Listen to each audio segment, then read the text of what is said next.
For many of you, one of the driving forces of picking up a PlayStation 5 was for Spider-Man 2, the sequel to 2018 Spider-Man, and the follow-up to Miles Morales. We are finally coming up on the releases of one of the biggest PlayStation games in the last decade, and I don't think it's hyperbole at all in saying that. And with this game, it is a true next-generation exclusive, meaning it's not on PlayStation 4, and a lot of PlayStation 5 games up until this point have been cross-gen titles like your Horizon Forbidden West and your God of War Ragnaroks, but with Spider-Man 2, a true next-gen exclusive, a follow-up to the great games Insomniac has already made. And in this video, we want to go over 10 huge things that you need to know about Spider-Man 2 before you spend your $70. Let's be real, a lot of you already dropped your 70 bucks on the game, but for those of you that didn't, here we go. First of all, a little bit of a background on the story. Spider-Man, Peter Parker, and Miles Morales return for an exciting new adventure in the critically acclaimed Marvel Spider-Man franchise, this time for PlayStation 5. Swing, jump, and utilize the new web wings to travel across Marvel's New York, quickly switching between Peter Parker and Miles Morales to experience different stories and epic new powers as the iconic villain Venom threatens to destroy their lives, their city, and the ones they love. You've got a variety of iconic villains. We know that Venom's gonna be there. We've got the ruthless Kraven the Hunter, the volatile Lizard, and many more waiting to be uncovered in the entirety of the game. It's an evolution of the Spider-Man story. The incredible power of the symbiote forces Peter and Miles to face the ultimate test of strength both inside and outside the mask as they balance their lives, friendship, and their duty to protect those in need. Number 2, as we mentioned, equal billing for both Peter Parker and Miles Morales as both of the Spider-Men will be featured. You've got 2 playable Spider Heroes as Miles Morales returns in Marvel Spider-Man 2 and is a key player in the story, and utilizing both of their various abilities and strengths is going to be a key focus of the game. Speaking of both of the characters, you're going to be able to freely switch between Peter and Miles throughout the game outside of restrictions in certain story sections. So obviously the idea of the game is at any point you can freely switch between Peter Parker and Miles Morales. However, there are going to be story sections throughout the game, depending on what's going on in the narrative, that you are going to be locked into playing as one of the characters. Game director Ryan Smith also confirmed that players will be able to freely switch between Peter Parker's Spider-Man and Miles Morales' Spider-Man when exploring the game's open world, though again there are some situations during story missions where you have to control a specific character. Outside main story beats that guide you to play one or the other, you're mostly free to quickly swap between them, and the PlayStation 5's console SSD is going to play a huge part in switching between the characters quickly and allowing you to become either Spider-Man and quickly changing shifts. I think a lot of people have taken note into how seamless the transition is between switching across Miles and Peter, which is pretty impressive to see that realized with the PlayStation 5's SSD. Next up, obviously with Peter and Miles, while they are both Spider-Men, they do have their fair share of character differences. Now, they share a chunk of side activities, spider gadgets, and base upgrade paths, but also have unique storylines, missions, and skills to unlock. Button layouts are identical, suit gadgets mapped to R1, unique skills to L1, 4 of either active at one time and activated in conjunction with a face button, and similar abilities means you're never stuck relearning moves come a character switch. There are things that are exclusive to a specific character depending on the content, but we're also preparing content that allows you to play as whichever character you like. While they're both Spider-Man and have some things in common, Miles is speedier than Peter and they each have their own quirks, so we hope you can choose your favorite character, so giving you a little bit of variety depending on which character you play as.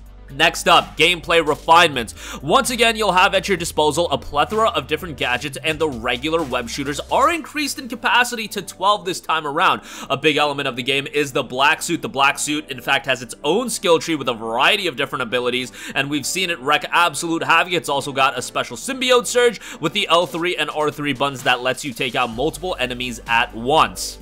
On top of that, a big element to the game that has been added, parry. Dodging fists, bullets, claws, and more is still a tingle of the spider sense and a circle press away, but now both Peter and Miles have the option to parry attacks as well. Those particular attacks denoted by a yellow circle turning red around an advancing enemy. Tapping L1 correctly will repel those attacks. Next up, puzzles are going to be a factor of the game, but also more variety in said puzzles. Spider-Man 2 will have a variety of different puzzles, some even utilizing the DualSense's specific features such as the adaptive triggers. You've got Spider-Bot puzzles, puzzle cleansing, DNA strands, and so on and so forth. Expect a wide variety of various puzzles that aren't going to be too difficult, but at the same time rewarding enough that they'll keep the game flowing and keep the game diversified. I expect the puzzles to be an improvement upon Spider-Man 2018. Next up, here is a big talking point, a lot of discussion around this online. Spider-Man 2 game length. Spider-Man 2 is said to be around the same length as the first game, putting its clock time around the 16 to 17 hour mark if you do go through the main story primarily. Obviously, going for a completionist run, getting the platinum trophy, doing all of the content, that'll extend your game time dramatically, and you're looking at closer to 30 hours of gameplay.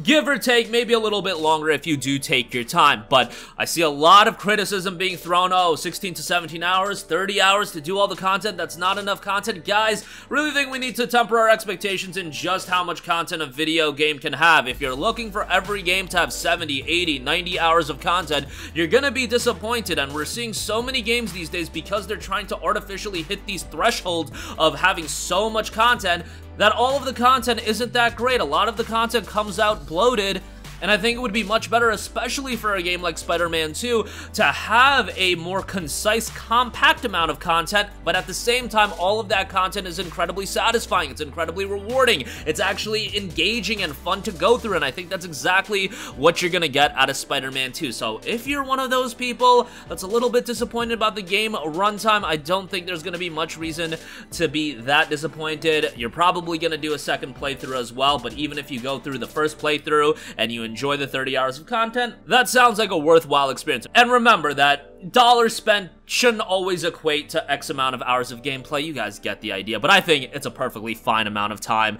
that Spider-Man 2 is going to offer. Next up, a big element of Sony first-party releases recently has been accessibility options, and that is going to be no different with Spider-Man 2. A lot of options. Let's just go through some of them. Challenge level modifiers and gameplay assist. You'll be able to tweak that to your heart's content. Chase assist is going to be offered as well, which I know a lot of people are going to take advantage of that. Quick time event, autocomplete. If you're not big into QTEs, that's an option that you have. Shortcuts and game speed, you can slow down the game if you do want. Audio frequency controls, and those are just some of the things at launch, but post-launch, more things will be coming, including audio descriptions, screen reader, and captions, so a lot to take in as far as that's concerned. Next up, we have a couple of the various editions. Now, obviously, you'll be able to pick up the standard edition for $70, and that is going to be the version that'll get you just the game. But there will also be a digital deluxe edition for those of you that want some bonus content. So with the digital deluxe edition, again, $80 on this one, Marvel Spider-Man 2, the base game, will be included. 5 unique suits for Peter, 5 unique suits for Miles, additional photo mode items, 2 skill points,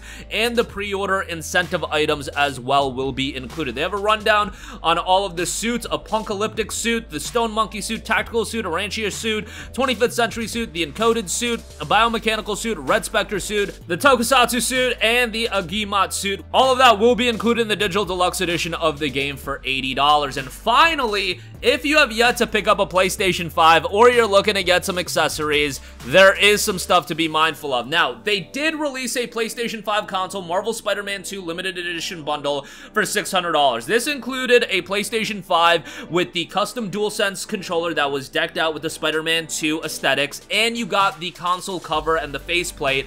That, at this point in most locations, is out of stock. Every now and again, you're going to see the controller and the faceplate go back in stock. I would imagine, especially as we head into the holidays, that's going to be more readily available. But also, come October the 20th, they will be releasing a standard bundle with the PlayStation 5 disc-based console and Spider-Man 2 that should be priced at $500, but we haven't got clarification as far as what exactly the price will be. It is a digital copy of the game, which that's a little bit of a bummer, but what can you do?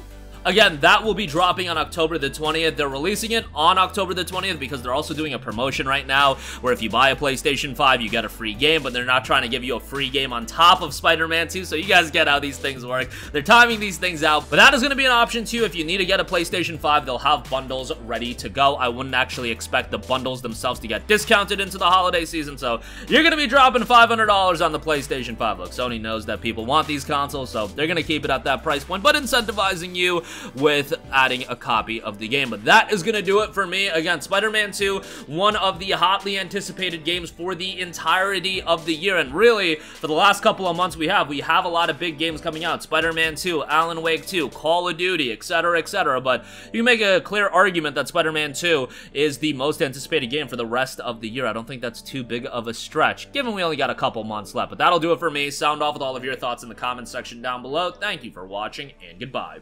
Hey guys, we hope you enjoyed the video, and if you did, make sure to hit the subscribe button, and if you're already subscribed, do us a favor and hit the bell icon. This way you'll be notified whenever we post a new video. That's the best way to keep up with all of our uploads, and we usually try to upload 2 videos a day. And with the bell icon hit, you'll be notified whenever we do upload a video. As always, thanks for watching.